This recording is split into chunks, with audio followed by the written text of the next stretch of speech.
এই যে আমাদের মডেলের মেকানিজম। এখানে দেখুন কাঁচ আছে, এখানেও কাঁচ আছে, এখানেও কাঁচ আছে। আর এইটা আমাদের দিক দিক দেখতে পাচ্ছেন স্যার। তো সেই অনুযায়ী আমাদের মানে সূর্যের উন্নতি, এবং এখানে যে কাঁচের মিররটা আছে এটা সেন্সার লাগানো থাকবে, লাইট সেন্সার, এবং সেই লাইট সেন্সার অনুযায়ী এ কিন্তু সূর্যের উন্নতিকোণকে নিয়ে ও কিন্তু কাজ করবে। শীতকালে যেহেতু সূর্যের উন্নতিকোণ 60 ডিগ্রি থেকে মানে 45 ডিগ্রি পর্যন্ত থাকে, তো সেই অনুযায়ী ও কিন্তু ওঠানামা করবে। আর গ্রীষ্মকালে এগুলো সব বন্ধ থাকবে, এই ঢাকনাগুলো সব বন্ধ থাকবে। আর গ্রীষ্মকালে জলের পাইপ যাতে গরম না হয়ে যায় তার জন্য এটা পশ্চিম দিকে একদম পশ্চিম কোণে কিংবা এই উত্তর দিকে এই পাইপগুলো থাকবে, উত্তর দিকে পাইপ থাকবে। আর মানে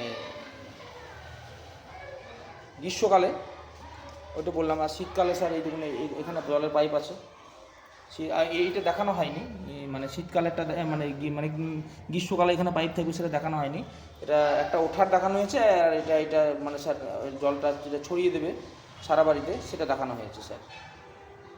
এটা দক্ষিণ দিকে দেওয়া আছে, আর যেটা জল উঠবে সেটা স্যার দেওয়া আছে এই দিকে।